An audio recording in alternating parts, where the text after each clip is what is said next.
Jadi baru-baru ini lagi trending di MotoGP ya sob, di mana Dorna Sports berencana kembali mengubah aturan tekanan angin ban motor balap di Grand Prix MotoGP. Sebenarnya aturan ini baru saja berjalan sekitar beberapa bulan di musim 2023. Banyak pembalap mengeluhkan tentang aturan tekanan ban motor di MotoGP pada musim ini. Mereka menilai aturan terbaru Dorna malah membuat balapan menjadi kurang seru. Bahkan terdapat beberapa kasus podium yang dibatalkan, karena pembalap dan tim pabrikan dianggap melanggar aturan tersebut. Tahun depan masih belum dikonfirmasi untuk diskualifikasi atau sanksi segera, ujar Carlos Ezpeleta, Chief Sporting Officer Dorna, dilansir data mading dari Speedweek pada Kamis, 14 Desember 2023. Bukan cuma itu ya sob, Carlos Ezpeleta menjelaskan kalau pihaknya masih akan melihat terlebih dahulu hasil tes pramusim MotoGP dari para pembalap. Setelah itu barulah mereka akan memutuskan aturan seperti apa yang akan diberlakukan di musim depan. Itu adalah ide awalnya, kami harus melihat seluruh tes pramusim.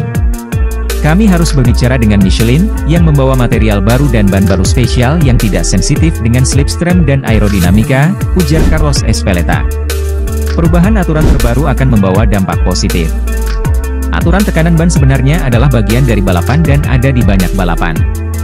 Aturan disarankan pabrikan dan Michelin untuk keselamatan, kata Ezpeleta selaku perwakilan dari Dorna. Potensi yang paling mungkin terjadi jika menerapkan aturan tekanan angin ban motor MotoGP, yakni menurunkan batas minimal. Dengan begitu, artinya, kebijakan tersebut tidak dibatalkan secara total. Kami harus berbicara dengan Michelin soal kemungkinan menurunkan batasannya, tentu harus aman dan membuat pembalap tidak kehilangan feelingnya. Perubahan kecil bisa mengubah banyak hal. Kami ingin diskusi dengan Michelin dan menunggu sampai tes pramusim agar mendapat gambaran lebih jelas, untuk Carlos Ezpeleta. Bukan cuma itu saja ya sob. Bagnaia akhirnya sukses mempertahankan gelar juara pada musim ini. Pembalap Ducati itu berhasil mempertahankan mahkota juara dunianya setelah Jorge Martin jatuh di balapan penentu di Valencia. Bagnaia menyudahi musim ini dengan perolehan 467 poin, unggul 39 poin dari Jorge Martin di posisi kedua. Secara keseluruhan, Bagnaia memenangi 7 hari Minggu dengan 3 kemenangan di sprint race.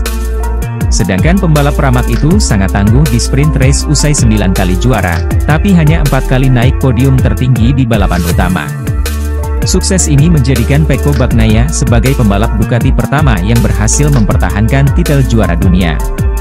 Namun, Bagnaia mengaku sempat terpuruk setelah mengalami kecelakaan horor di Catalunya, yang memaksanya absen usai balapan dilanjutkan. Kami memulai dengan cara terbaik terlepas dari Argentina dan Austin di mana Bagnaia jatuh.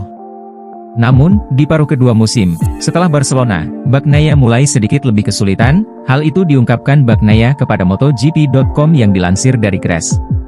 Bagnaia akhirnya mengatakan, ini adalah salah satu momen tersulit, terberat di dalam karirnya. Di mana hari setelah kecelakaan di Barcelona Bagnaia sepenuhnya terpukul. Bagnaia bahkan tidak bisa bangkit dari tempat tidur. Itu tidak mudah, tapi Bagnaia tetap berusaha bangkit menguatkan mental, dan satu hal yang tidak ingin Bagnaia katakan di media dan orang-orang, karena orang-orang tidak selalu bisa memahami segalanya. Bagnaia tidak mau beralasan. Sejak saat itu Jorge menjadi sangat kencang. Dia menunjukkannya di beberapa momen di mana dia jadi yang tercepat, dan di balapan-balapan sprint dia sangat tangguh, lanjut Bagnaia, pembalap yang baru berusia 26 tahun ini. Sprint race menjadi yang tercepat, tetapi kemenangan pada balapan hari Minggu itu tentang menjadi yang terkuat.